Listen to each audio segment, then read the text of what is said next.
wabarakatuh. Salam sejahtera bagi kita semua. Perkenalkan, saya Alamsyah, dosen tetap pada program studi pendidikan bahasa Jerman, Fakultas Bahasa dan Sastra Universitas Negeri Makassar. Bidang keahlian saya khususnya pada pengajaran bahasa Jerman yang diintegrasikan dengan teknologi dalam pembelajaran dan penerjemahan. Pada kesempatan ini, saya akan menjelaskan salah satu mata kuliah yang diampu, yaitu Digitalisering der Übersetzung, mata kuliah semester 6 dengan kode mata kuliah 20N07C655 yang berbobot 2 SKS. Mata kuliah ini dilaksanakan dalam 16 kali pertemuan yang terdiri dari 14 kali pertemuan materi dan 2 pertemuan untuk ujian tengah semester dan ujian akhir. Digitalisering der Übersetzung adalah mata kuliah yang memberikan atau yang membahas prinsip-prinsip dasar dan teknologi yang digunakan dalam penerjemahan digital. Mata kuliah ini mencakup pemahaman tentang perangkat lunak dan alat bantu terjemah berbasis komputer atau biasa disebut dengan CAT atau CAT tools, sistem penerjemahan mesin atau biasa disebut dengan machine translation, kemudian serta pengelolaan proyek terjemahan secara digital. Selanjutnya, mahasiswa akan mempelajari bagaimana penerjemahan digital dapat meningkatkan efisiensi dan kualitas terjemahan baik untuk teks teknis, bisnis maupun sastra. Nah, selanjutnya adapun capaian pembelajaran mata kuliah atau biasa disebut dengan CPNK yang ditargetkan meliputi ada 5 poin. Yang pertama, menguasai prinsip dasar penerjemahan digital, kemudian menguasai perangkat lunak terjemahan digital. Yang ketiga, mampu menyelesaikan proyek terjemahan digital berbasis proyek. Nah, kemudian yang keempat, menguasai konsep penelitian dalam penerjemahan, dan yang terakhir memahami dasar-dasar kewirausahaan dalam bidang bahasa Jerman. Nah, kemudian untuk mencapai CPMK tersebut, mahasiswa akan mempelajari beberapa topik utama, yaitu pengantar digitalisasi penerjemahan, pengenalan software penerjemahan, kolaborasi dalam platform dengan menggunakan cloud, kemudian analisis kualitas terjemahan, dan yang terakhir pengelolaan proyek penerjemahan digital. Nah, sebagai luaran dari mata kuliah ini, mahasiswa akan menghasilkan hasil terjemahan teks berbasis proyek digital. Nah, mata kuliah ini juga berkontribusi terhadap beberapa capaian pembelajaran lulusan atau biasa disebut dengan CPL program studi. Antara lain, yang pertama di sini kompetensi sikap, menunjukkan sikap bertanggung jawab atas pekerjaan secara mandiri. Kemudian pengetahuan, menguasai teori dan metode dalam bidang penerjemahan. Kemudian selanjutnya menguasai komunikasi lisan dan tulisan dalam bahasa Jerman untuk tujuan khusus. Kemudian keterampilan umum, mampu berpikir kritis dan menerapkan nilai-nilai humaniora dalam ilmu dan teknologi. Kemudian keterampilan khusus, terampil dalam menerjemahkan bahasa Jerman ke dalam bahasa Indonesia maupun sebaliknya secara lisan maupun tulisan. Nah, tentunya dalam pelaksanaannya, mata kuliah ini menggunakan pendekatan DIA atau biasa disebut dengan Delivery Interaction Assessment. Pada aspek delivery, penyampaian materi dilakukan secara tatap muka, dilengkapi dengan presentasi interaktif, video pembelajaran, dan dukungan berbagai media seperti Mentimeter, Kahoot, Quizzes, Wordall, serta Canva. Nah, kemudian seluruh materi dan RPS juga dapat diakses melalui LMS Syampoke. Dan selanjutnya, pada aspek interaction, saya mendorong komunikasi dua arah melalui diskusi kelas, refleksi bersama, dan kerja kelompok. Maksudnya di sini kerja kelompok proyek yang dirancang untuk meningkatkan partisipasi aktif mahasiswa. Kemudian yang terakhir adalah aspek assessment. Penilaian dilakukan dalam 2 bentuk. Yang pertama di sini ada formative assessment yang meliputi kuis, tugas individu dan kelompok, serta penilaian sikap dan keterampilan. Kemudian summative assessment itu meliputi pelaksanaan UTS dan UAS. Nah, model pembelajaran yang saya gunakan dalam mata kuliah ini adalah collaborative learning dan case study. Mahasiswa, di mana di sini mahasiswa tidak hanya dituntut untuk memahami teori, akan tetapi juga mengaplikasikannya secara langsung dalam proyek penerimaan digital secara berkelompok. Nah, kemudian saya juga memulai setiap perkuliahan dengan menyampaikan kontrak pembelajaran, kemudian disusul dengan asesmen awal serta penggunaan alat interaktif seperti Mentimeter untuk menggali pemahaman awal mahasiswa. Kegiatan diskusi dan umpan balik secara terbuka selalu menjadi bagian dari evaluasi berkelanjutan pada setiap sesi pertemuan. Nah, di sini untuk menunjang proses pembelajaran atau proses belajar, referensi yang saya gunakan berasal dari buku dan literatur dari para pakar penerjemah. Kemudian tentunya artikel ilmiah terbaru yang membahas perkembangan teknologi penerjemahan digital. Sebagai gambaran, implementasi di lapangan, berikut saya tampilkan cuplikan video dokumentasi pembelajaran pada pertemuan 1 dan kedua yang mengangkat topik pengantar digitalisasi penerjemahan. Warahmatullahi wabarakatuh. Waalaikumsalam warahmatullahi wabarakatuh. Oke, bagaimana kabar? Alhamdulillah. Oke, baik, nah, salam sejahtera untuk kita semua. Pada pertemuan kali ini, sebelum saya lanjut, saya mau tanya, pada semester sebelumnya, kalau saya tidak salah, kalian sudah mendapatkan mata kuliah Deutsch für den Beruf, ya, Übersetzung für den Beruf und Übersetzung für spezifische Verwendung. Benar tidak? Ya. Oke. Nah, hari ini di pertemuan kali ini kita akan membahas tentang Digitalisierung der Übersetzung. Tapi sebelum kita membahas tentang Digitalisierung der Übersetzung, itu ada orang mengatakan bahwa tak kenal maka tak sayang, ya. Karena ini sebenarnya pertemuan kedua dan Digitalisierung der Übersetzung. Kalau misalnya kalian mendengar kalimat Digitalisierung der Übersetzung, apa yang melintas di benak kalian? Depan. Otomatis. Oke, otomatis. Melin, Übersetzung, terjemahan. Apa yang terlintas di pikirannya Melin? Peralihan. Oke, baik. Nah, sebelum kita lanjut,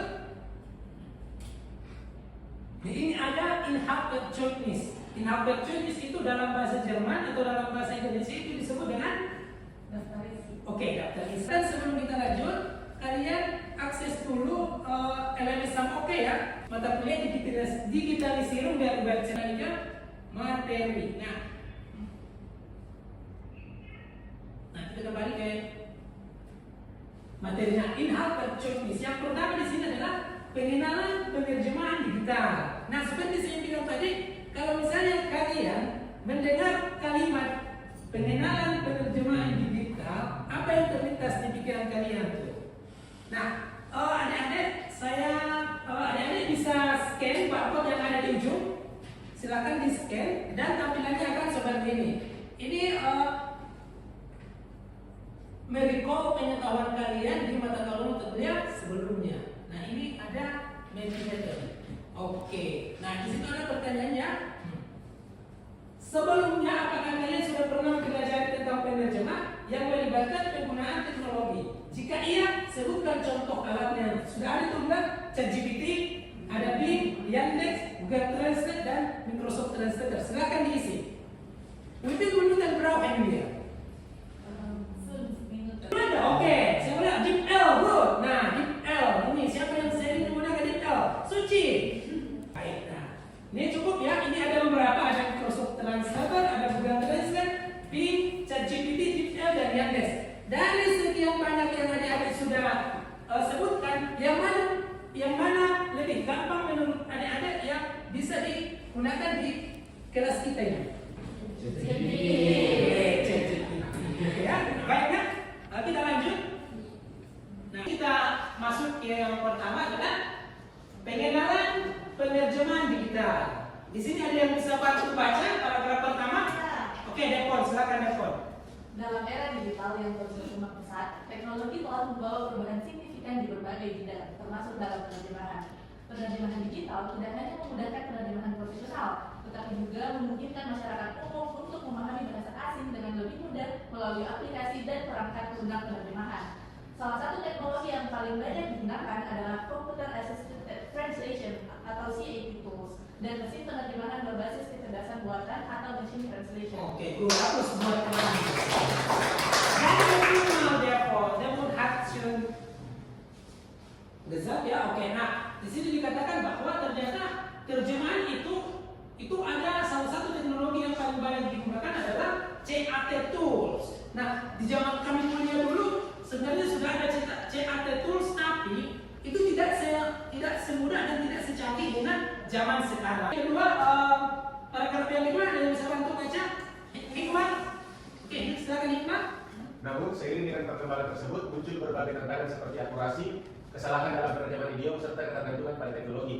Oleh karena itu, pemahaman tentang penerjemahan digital sangat diperlukan agar pengguna dapat mengoptimalkan teknologi secara efektif. Iya, betul ya. Di sini dikatakan bahwa seiring dengan perkembangan tersebut, muncul berbagai tantangan. Jadi, di balik kemudahan, ada juga tantangannya. Kenapa? Salah satu tantangannya adalah ketika kita salah menerjemahkan teks. Ya kan, bisa seperti contohnya misalnya kata bisa dalam arti racun, kata bisa dalam arti dapat. Ya kan, seperti itu. Jadi kita harus betul-betul memahami maknanya. Jangan sampai seperti waktu kami zaman S1 dulu itu ada teman saya yang salah menginterpretasikan bahasa. Harusnya bahasa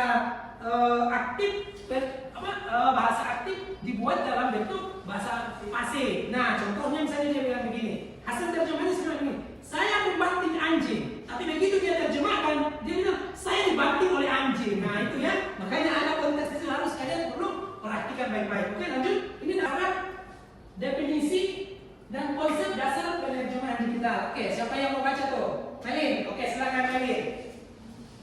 Penerjemahan digital adalah proses penerjemahan yang memanfaatkan teknologi digital untuk memfasilitasi dan mempercepat alur kerja penerjemah. Ini mencakup penggunaan perangkat lunak dan alat bantu berbasis teknologi seperti perangkat lunak penerjemahan otomatis, memori terjemahan atau translator memory, dan mesin penerjemah bantuan komputer atau computer assisted translation.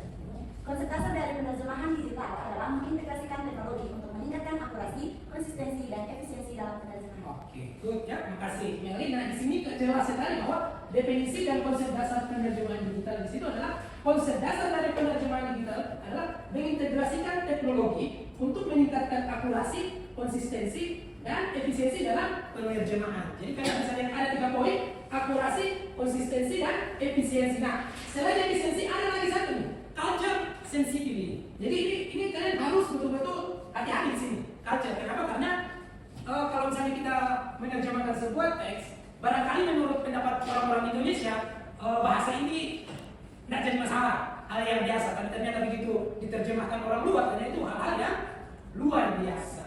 Ya, ini kalian sudah pernah belajar intercultural communication ya? Oke, komunikasi lintas budaya. Ya, nah sekarang ada sejarah perkembangan penerjemahan berbagai teknologi atau CAT tools. Oke, Suci ya, Suci atau Fitra, Nur Fitra Ramadhani, silakan Nur Fitra. Sejarah penerjemahan berbantuan teknologi bermula pada 1950-an dengan mengembangkan perangkat lunak pertama untuk terjemahan musik. Seiring waktu, alat bantu berbantuan komputer seperti CAT tools berkembang pesat. Pada tahun 1990-an, perangkat lunak seperti KDOS dan SBL yang memungkinkan penerjemahan untuk mengelola memori terjemahan dan menggunakan database seperti berisi terjemahan sebelumnya mulai dikenal. Perkembangan ini terus berlanjut dengan munculnya penerjemahan otomatis berbasis AI seperti Google Translate yang semakin meningkat kualitas dan jangkauan penerjemahan. Oke, kasih ya Nur Fitra. Nah, 1950-an itu bermula adanya pengembang perangkat lunak pertama untuk mesin terjemahan. Kemudian seiring waktu alat bantu itu berubah menjadi CAT tools. Nah, pada tahun 94, pada tahun 90-an itu seperti Trados dan SDL. Nah, kemudian perkembangan ini terus berlanjut dengan munculnya penerjemahan otomatis berbasis AI. Nah, AI itu seperti yang kalian Google Translate semakin meningkatkan kualitas dan jangkauan penerjemahan. Nah, ini saya mau lihat sejauh mana pemahaman kalian, sejauh mana pengalaman kalian dengan menggunakan Google Translate. Nah, silakan di scan padletnya tuh. Dan tampilannya akan seperti ini. Bagaimana pendapat kalian mengenai perkembangan teknologi dalam bidang penerjemahan? Apakah teknologi penerjemah otomatis misalnya Google Translate sudah cukup membantu dalam pekerjaan kalian? Silakan di komentar. Nah, oke. Siapa ini? Nah, menurut Devon, perkembangan teknologi di bidang penerjemah khususnya dengan adanya penerjemahan otomatis seperti Google Translate telah membawa dampak signifikan dan secara umum sangat membantu dalam berbagai pekerjaan. Teknologi ini memungkinkan terjemahan cepat dan mudah, meningkatkan efisiensi kerja serta membuka akses informasi lintas bahasa bagi banyak orang. Yang lain. Siapa lagi nih?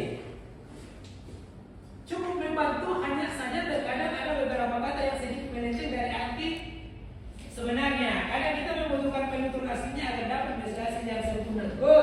Siapa yang tulis ini? Intan. Intan. Yang saya bahasakan bahwa meskipun kita dimudahkan oleh ChatGPT, Google Translate, kalian harus tetap menggunakan kamus. Karena seperti yang di kasusnya Intan, terkadang ada bahasa yang belum sesuai dengan makna yang diinginkan, makna yang sebenarnya. Ya, menurut saya teknologi yang seperti sekali sudah cukup membantu, namun terkadang masih terdapat kekurangan seperti kesalahan konteks maupun kesalahan pemahaman dari mesin itu sendiri. Jadi sebenarnya saat ini masih belum bisa terlalu diandalkan dalam ini, namun sudah cukup membantu untuk penerjemahan awal. Saya sependapat dengan ini. Sangat membantu bagi kita yang penerjemahan awal. Baik, saya kira cukup ya, ini yang lainnya nanti sambil lanjut ya. Sekarang peran teknologi dalam penerjemahan kontemporer. Nah, kontemporer artinya apa? Nah, jadi saat ini atau masa kini. Ya, baik. Nah, silakan ada yang bisa bantu baca? Saya. Ada Ana. Teknologi memainkan peran penting dalam penerjemahan kontemporer dengan perkenalan alat yang mempermudah dan meningkatkan kualitas kerja penerjemah. Misalnya, memori terjemahan membantu penerjemah untuk menggunakan kembali terjemahan sebelumnya yang relevan, meningkatkan konsistensi dan efisiensi. Selain itu, penerjemahan otomatis berbantuan komputer dan penggunaan AI dalam analisis bahasa memungkinkan penerjemah untuk bekerja lebih cepat dan menghasilkan terjemahan dengan akurasi yang lebih tinggi. Teknologi ini juga memungkinkan penerjemahan untuk mengakses berbagai alat dan sumber daya secara online yang memperluas kemampuan mereka.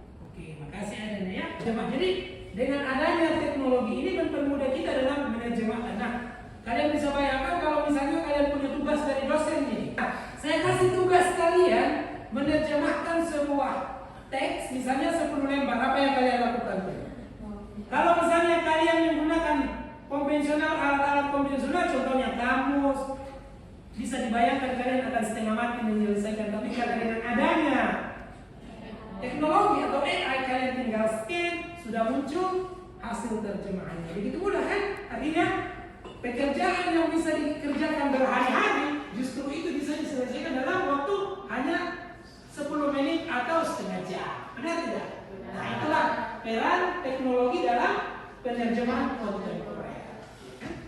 Tapi ingat ya, meskipun misalnya ada teknologi mempermudah kita, kalian harus menjunjung tinggi yang namanya sumpah penerjemah. Karena kalian misalnya kalian ini adik-adik nanti kalau sudah selesai satunya mau ambil spesialis penerjemah, itu kalian disumpah.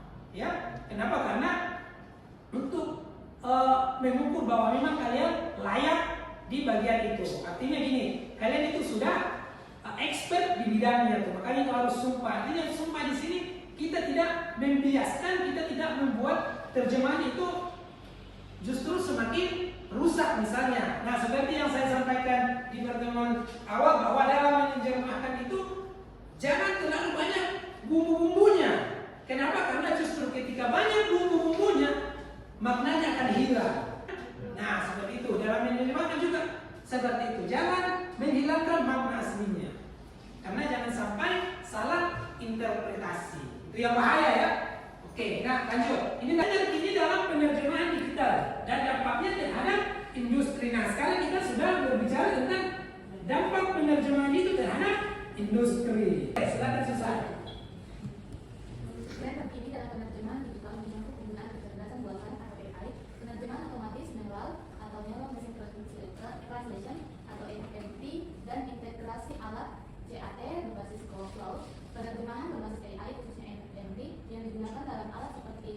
translate dan detail, menawarkan kualitas terjemahan yang lebih baik dan lebih alami, serta mempelajari konteks kalimat untuk meningkatkan keakuratan terjemahan. Dampak dari tren ini terhadap industri penerjemahan sangat besar, karena teknologi ini memungkinkan proses penerjemahan lebih cepat, lebih mudah, dan lebih skalabel. Namun, tantangan utama yang muncul adalah bagaimana menjaga kualitas terjemahan, terutama dalam konteks teks yang kompleks atau kreatif. Oke, makasih ya susahnya ini ya. Jadi tren terkini dalam penerjemahan digital dan dampaknya terhadap industri. Nah, di situ tantangan utama yang muncul adalah bagaimana menjaga kualitas terjemahan. Iya kan? Jadi sama kalau misalnya kalian menjual sesuatu, bagaimana kalian mempertahankan kualitasnya kalian itu? Kenapa? Karena terutama dalam konteks teks yang kompleks dan kreatif. Nah, pernah sebelumnya saya tanya, secanggih-canggihnya Google Translate, secanggih-canggihnya ChatGPT, masih dibutuhkan pemikiran manusia. Iya kan? Seperti itu. Kenapa? Karena mesin itu tidak punya perasaan.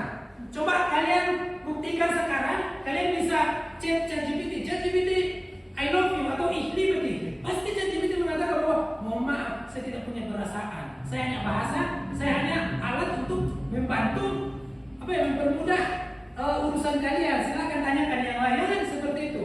Itu artinya bahwa mereka itu alat itu tidak punya perasaan. Jadi kalau misalnya kalian mau membuat puisi, yakinlah bahwa ChatGPT bisa membuatkan puisi, tapi tidak seindah ketika memang itu dari pikiranmu sendiri. Karena apa? Ada apa di situ? Ada rasa dan karsa. Ya kan seperti itu. Nah, itu juga tantangannya. Baik. Oke. Depon. Adanya Depon mau bertanya. Silakan Depon. Baik, terima kasih kesempatannya. Pertama, kan disebutkan di situ bahwa tren terkini dalam penerjemahan digital mencakup penggunaan kecerdasan buatan atau AI dan penerjemahan otomatis neural atau neural machine translation. Nah, yang mau saya tanyakan, apa perbedaannya antara penerjemahan AI itu dan penerjemahan otomatis? Oke. Ada yang bisa jawab? Sebelum saya jawab? Oke, Adriana, silakan Adriana. Penerjemahan SID itu melibatkan penggunaan perangkat lunak. Oke, good. Nah, itu benar di situ. Ya. Kalau penerjemahan otomatis itu dia menggunakan mesin atau algoritma untuk menerjemahkan teks tanpa keterlibatan langsung dari penerjemahan. Oke, good. Aplaus dulu buat Adriana. Jadi, kalau kalian menggunakan Google Translate, kalian install nggak itu terjemahan Google Translate? Enggak kan? Nah, kalian tinggal buka website browsernya, kasih masuk tes selesai. Tapi kalau misalnya menggunakan apa tadi itu ada NMD ya? Atau CAT Tools, itu ada softwarenya, ada aplikasinya. Lagi pertanyaan yang lain? Oke, nggak ada ya? Oke, kalau tidak ada, sebelum kita simpulkan, ini ada kuis nih.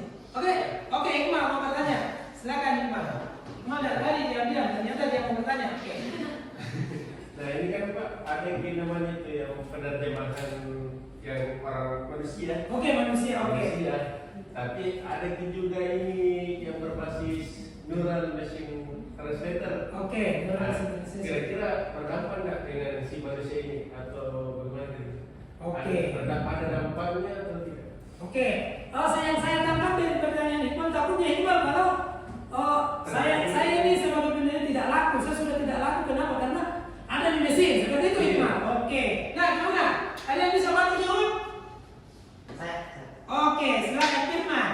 Kalau menurut saya rasa tidak berdampak demikian karena tetap dibutuhkan penerjemahan manusia karena ya seperti yang tadi dijelaskan tetap butuh nuansa atau rasa dari kreativitas manusia itu sendiri. Oke, good. Ya. Nah, sebenarnya semua alat yang ada tadi ini sebenarnya itu hanya mempermudah kalian dalam menerjemahkan, tapi tidak serta-merta itu akan menghilangkan si penerjemah manusia kan seperti itu ya. Oke, baik.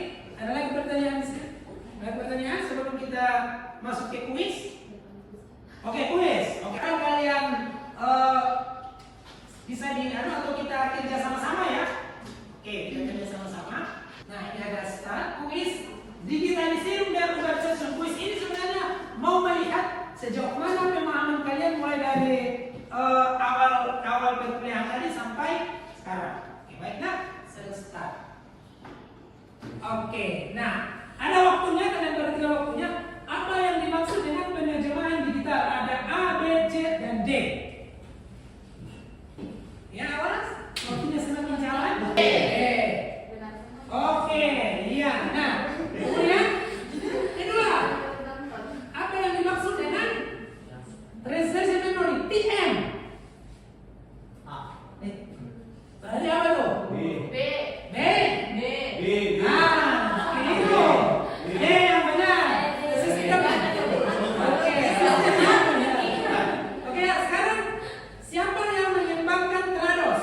Salah satu alat CAT yang terkenal. Apakah Microsoft, Google, STL atau IBM? Oh, STL. Iya.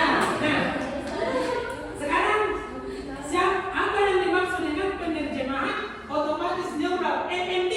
NMD yang bahasanya tadi si Depon dengan Hikmah tuh. Apa itu?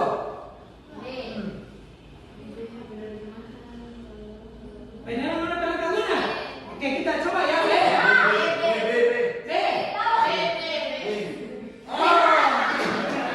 Nah, sekarang bagaimana teknologi penerjemahan digital mempengaruhi industri penerjemahan? Bagaimana tuh? C, ya kita C ya. Ya. Oh iya. Mantap ya. Oke ya. Nah sekarang, sebutkan salah satu contoh perangkat lunak CAT yang digunakan dalam penerjemahan digital. Apa tuh? Good. WordPress. Tidak mungkin Excel, Photoshop, awas ya. Iya. Nah sekarang, apa yang tertinggi dalam penerjemahan digital? Oke, kita lihat ya B. Wes. Nah, kemudian yang terakhir, alat mana yang dikenal karena menyediakan penerjemahan yang lebih alami dan akurat? Ternyata dari 7 dari 8 soal hanya satu yang salah. Sekarang ada SLUS. Nah, sebelum kita tutup perkuliahan kita ini, siapa yang bisa membuat kesimpulan pada perkuliahan kita kali ini? Oke, silakan Depon. Jadi setelah mempelajari ini dapat disimpulkan bahwa penerjemahan digital itu sangat membantu manusia, sangat membantu penerjemah untuk memudahkan pekerjaannya atau memudahkan yang ingin diterjemahkan, tetapi tidak menggantikan peran penerjemah itu sendiri, karena seperti yang dijelaskan tadi bahwa penerjemah juga tetap memiliki peran penting untuk melihat atau merecek kembali hasil terjemahan mesin tersebut. Oke, good. Terima kasih Depon dan adik-adik, saya kira cukup untuk hari ini. Sampai ketemu minggu depan. Assalamualaikum warahmatullahi wabarakatuh. Waalaikumsalam warahmatullahi wabarakatuh. Terima kasih. Demikian penjelasan mata kuliah Digitalisierung Übersetzung yang saya ampuh pada program studi Pendidikan Bahasa Jerman, Fakultas Bahasa dan Sastra, Universitas Negeri Makassar. Nah, tentunya video ini merupakan bagian dari pernyataan diri dosen PDD UKTPT dalam pelaksanaan Tridharma Perguruan Tinggi serta menjadi bagian dari proses sertifikasi dosen gelombang pertama tahun 2025.